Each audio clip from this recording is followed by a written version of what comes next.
Bom, e nesse mesmo evento do partido, Lula também comentou o vídeo em que Dilma Rousseff é questionada sobre viajar de primeira classe em um avião. Segundo o presidente, a mulher é fascista.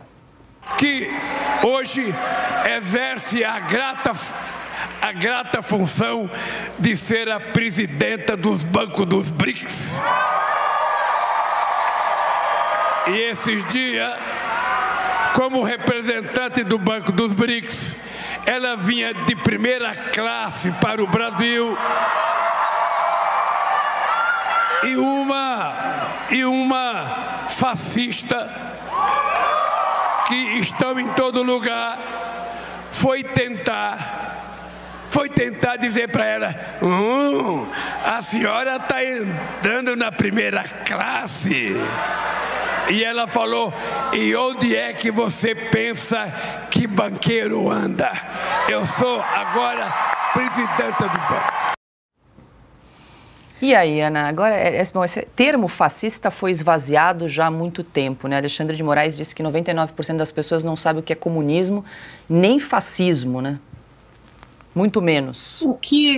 Pois é, Paula, eu ia tocar exatamente nesse ponto, no absurdo desrespeito histórico às palavras, né? Eles abrem a boca para falar fascista, nazista, como se estivessem bebendo um copo d'água. E essa é a turma do amor, é a turma da tolerância, é a turma que prega a união, o discurso mentiroso de campanha e durante todo o ano de que, ele uniria o Brasil.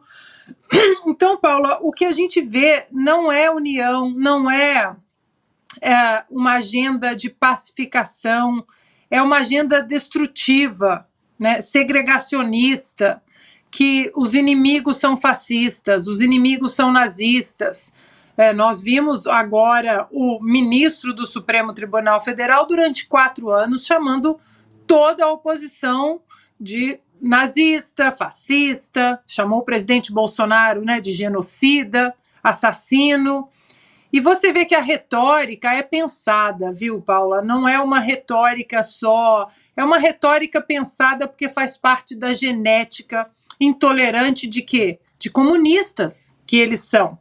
Tem até um discurso do Lula que ele brinca, né? Ele fala, não, eles acham que chamar a gente de nazista, não, mas eles acham que se eles nos chamarem de comunistas que nós vamos achar ruim. Imagina, né? Isso é um elogio, e deu risada, e todos ali à volta dando risada. Ou seja, o que o Caute disse é: tempos sombrios estão à frente, né? Nós vamos ter que ter muita resistência, nós vamos ter que lutar com armas que eles não têm. Uma delas é a fé em Deus, é a fé religiosa, porque eles não têm isso, eles pregam o ateísmo, apesar de tudo isso que o Flávio Dino, numa sabatina horrorosa, como o Caute disse, senadores de oposição completamente despreparados, diante de um comunista que ficou citando versos da Bíblia o tempo todo, como se a Bíblia fosse o livro de um juiz. Não é importante para os legisladores, né, para um país, para o executivo, mas para o Supremo Tribunal Federal é só a Constituição. E não houve aquela altivez que estávamos esperando, né? E agora vai continuar essa agenda de que toda a oposição é fascista, de que a censura precisa acontecer para defender a democracia dos fascistas, dos nazistas, porque o que tem também, Paula, nessa agenda e nesse manual comunista é a desumanização do seu adversário político. A partir do momento que você coloca em curso a desumanização de que o seu oponente político não tem o direito de se expressar porque ele é fascista, não tem o direito de cobrar porque é nazista, porque é genocida, aí vale tudo para você derrubar aquela pessoa. Tudo. Já fizeram isso com o presidente Bolsonaro durante 4 anos, conseguiram tornar o presidente Bolsonaro inelegível, não conseguiram destruir o capital político do presidente Bolsonaro, que parece que só cresce ainda mais, e é por isso que eles vão continuar apostando nessa agenda intolerante de desumanizar todas as pessoas que questionam agora, que venham a questionar o sistema totalitário do PT e os seus asseclas, como os seus peões, os seus soldados, como Dilma Rousseff. Pois é, Silvia, essa fala aí do presidente Lula, né, ao chamar mulher que questionou Dilma Rousseff durante um voo em primeira classe de fascista, né, vai muito ao encontro do texto do artigo de J.R. Guzzo da capa, né, dessa edição da Revista Oeste, cujo título, né, Lula quer guerra, esse discurso de ódio, de intolerância que permanece desde o início desse governo. Está aí, a gente está exibindo a capa novamente porque realmente vale a pena, né, e só corrobora com os fatos, né, com esse evento de ontem. Está aí, então, esse artigo assinado por J.R. Guzzo. Silvio. Ô, Paula, eu não sei se é tempo de estrada, porque acompanho isso há algum tempo, aí 25 anos. O Lula, ele tem um certo estado emocional, eu vou ficar por aqui, tá? Um certo estado emocional em que ele atropela plural, ele troca S, X e ele volta lá para Vila Euclides, em São Bernardo do Campo. Ele sobe no palanque da CUT, ele sobe no palanque do Sindicato dos Metalúrgicos, e é aí aquela raiva do patrão, é aquela raiva embutida desde 1980, na fundação do PT ou antes, que é quando ele diz assim, quer saber, vamos falar que a gente pode andar na primeira classe mesmo. Esse é o discurso, né? A Dilma, que tem know-how quando o assunto é banco, inclusive porque foi da militância armada, da guerrilha armada, e tem histórico em relação a cofre de banco. Agora ela pode dizer, não, eu sou dona de banco, eu sou banqueira. Que banqueira que você é? Você está numa cadeira rotativa de um banco que é um banco de fomento, não é um banco que você pode chegar na boca do caixa e pedir dinheiro, pedir empréstimo. Aliás, quando ele queria ajudar o ex-presidente da Argentina para impedir a vitória de Javier Milei, ele tentou, inclusive, fazer com que a Argentina entrasse nesse banco para pegar dinheiro. Mas não é disso que se trata, isso é um banco de obra para infraestrutura, por exemplo. E aí você tem lá Rússia, Índia, China. Eu acho que os indianos, que os russos, talvez os chineses, a África do Sul, eles não vão ficar muito contentes em descobrir que a Dilma Rousseff está dando carteirada em avião para andar na primeira classe, dizendo que é dona, que é presidente do banco. Mentira. Aliás, só tirou o Marcos Trujillo, que é um brilhante gestor, uma cabeça incrível, para frente, inteligente, da cadeira por pressão política para colocar a Dilma lá numa espécie de reparo por ter sofrido o processo de impeachment. Mas vamos voltar no Lula aqui e já amarrando o meu comentário. Essa raiva embutida, esse discurso é para uma plateia muito controlada. É para aquela mesma plateia que aplaudiu o Alexandre de Moraes e gritou Xandão, Xandão, sem anistia. É para essa gente que ele está conversando. Ele não tem nenhuma conexão com as ruas. O Lula perdeu as ruas há muito tempo. Do contrário, ele não passaria 2 meses viajando pelo exterior. Ele estaria lá, em Maceió, que aliás, palco de uma tragédia. Ele estaria no Rio Grande do Sul, onde pessoas morreram, mas não, ele pegou um avião com a Janja e falou, vamos gastar o dinheiro desses brasileiros pagadores de impostos aí no exterior. Janja, escolhe lá um hotel 5 estrelas e vão para lá. Que se dane quem está morrendo no Rio Grande do Sul. Ele estaria no Nordeste, agora estaria visitando o caso de Palafita, que ainda tem no Brasil. Ele estaria no Maranhão, do Flávio Dino, que tem o pior IDH do Brasil. Tem lugar para ele ir, mas ele não pode ir, porque ele não tem mais o povo.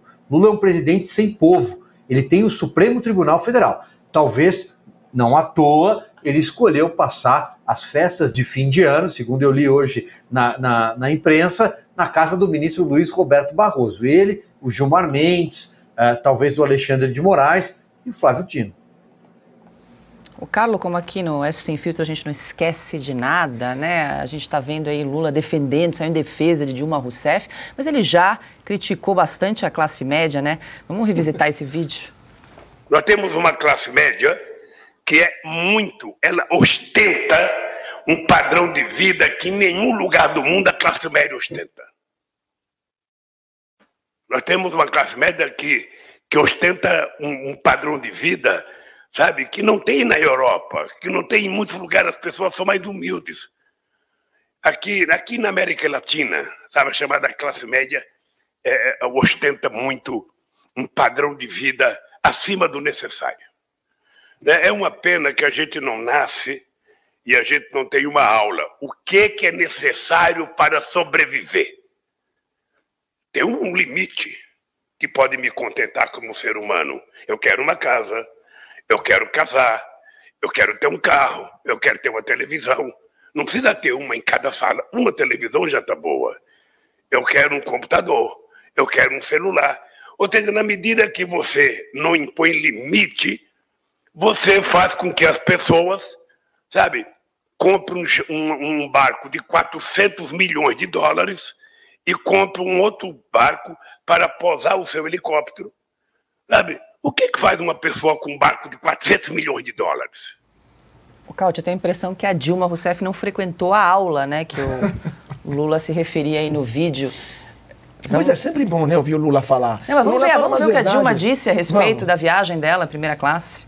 Bom dia, presidente. Bom dia. Tudo bem? E você, vai bem? Eu trabalho com o Lula, né? A gente tomou um café da manhã em Marrakech. É? Você trabalha de primeira classe? Lógico, claro, querida. Eu sou presidente de banco, querida. Ou você acha que o presidente de banco viaja?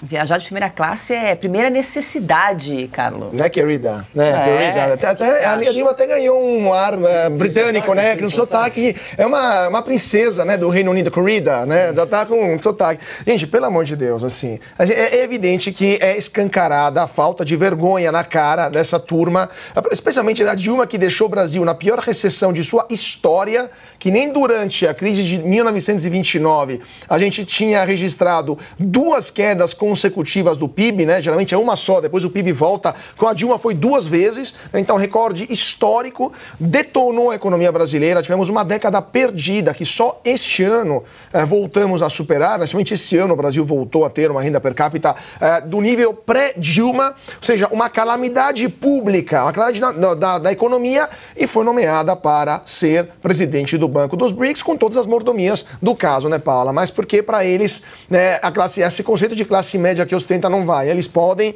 mas a classe média evidentemente não pode. Então é claro que estamos na frente de uma falta de vergonha, mas isso vai continuar, porque eles estão lá para ter um padrão de vida que eles nunca teriam se trabalhassem, por exemplo, na iniciativa privada, se tivessem que se confrontar com a competição, com o trabalho do dia a dia, para ganhar dinheiro na produção verdadeira de riqueza, né? Estão lá para simplesmente obter recursos que vêm, como o Silvio estava falando, dos pagadores de impostos brasileiros, e ter uma vida de luxo sem limite, uma vida de luxo que permite, por exemplo, de ter cortinas, né, de 89 mil reais, ou sofás de 250 mil que foram até pedidos, e o próprio Paulo Pimenta não deixou, segundo informações do começo do ano, né? Então, enfim, construir um verdadeiro palácio presidencial, uma Versailles dos trópicos, né? Virou o Palácio da Alvorada, à custa do trabalhador brasileiro, que paga metade daquilo que ganha em impostos que vão para Brasília e depois servem para servir caviar no Supremo Tribunal Federal ou lá no Palácio do Alvorada. Então, gente, pague os seus impostos em dia, porque temos queridas para sustentar em Brasília e fora de Brasília. São muitas, né, Carlos? Piotto, 2 minutinhos para a gente fechar o assunto? Rapidamente, o comunismo tem um negócio chamado Politburo. É um comitê que comanda. Aliás, essa frase do Lula é bem comunista, né? Ele quer decidir o que você pode ter ou não, independentemente do seu mérito, da sua capacidade de se autossustentar.